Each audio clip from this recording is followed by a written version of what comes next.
అదరగొట్టే కారం రంగు రుచి ఆచి కారం పొడి. శాంతి భద్రతలపై అసెంబ్లీలో చర్చ జరిగింది. జగన్ ప్రభుత్వంలో ప్రజలను పారిశ్రామికవేత్తలను వేధించారని, ఎందరో పారిశ్రామికవేత్తలు రాష్ట్రం వదిలేసి పారిపోయారన్నారు. ఎంపీ గల్లా జయదేవ్ ఎన్నికల్లో పోటీ చేయకుండా తప్పుకున్నారని కూడా చెప్పారు. అమరావతి రైతులని ఇబ్బంది పెట్టారన్నారు చంద్రబాబు. ఇక సింగపూర్ ప్రభుత్వ ఉద్యోగులపై కూడా కేసు పెట్టి వేధించారన్నారు.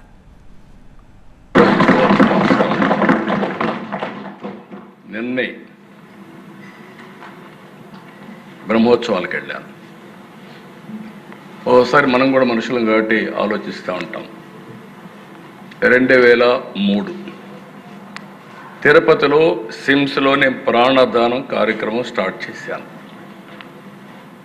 ఇప్పుడు దానికి ఒక 685 కోట్లు కార్పస్ కూడా వచ్చింది. అది స్టార్ట్ చేసి నేరుగా బయలుదేరి పట్టు వస్త్రాలు దేవుడికి సమర్పించాలి, ప్రభుత్వ లాంఛనాలు. ఎగ్జాక్ట్గా అలిపిరి,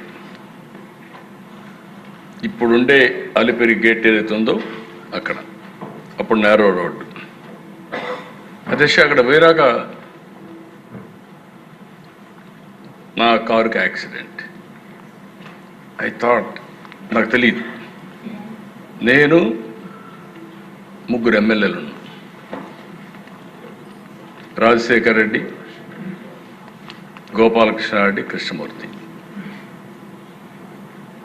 నేరుగా అప్పుడు టీవీలు కూడా లేవు, ఒక్క జెమినీ టీవీ ఉంది. నేను లేచాను, నాకు మళ్ళీ చూసుకున్న తర్వాత లేచాను, నేరుగా నేనే నడుచుకుంటూ పోయి అంబులెన్స్లో పడుకున్నాను. అక్కడికి సిమ్స్ హాస్పిటల్కి 5 minutes.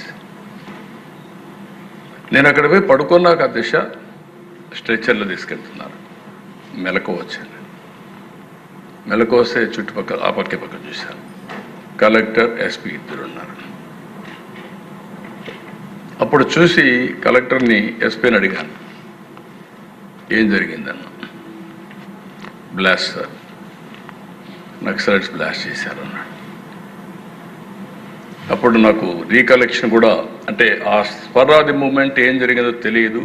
ఎందుకు తెలియదు అని అడిగితే డాక్టర్లు చెప్పినటువంటి అడ్వైస్, ఒక్కొక్కసారి మైండ్ ఆ నిమిషం బ్లాక్ అవుతుంది, బ్లాక్ కాకపోతే అక్కడి నుంచి ప్రాబ్లం వస్తుంది, కాబట్టి బ్లాక్ అయి మళ్ళా రిలీజ్ చేస్తుందని చెప్పే పరిస్థితికి వచ్చారు.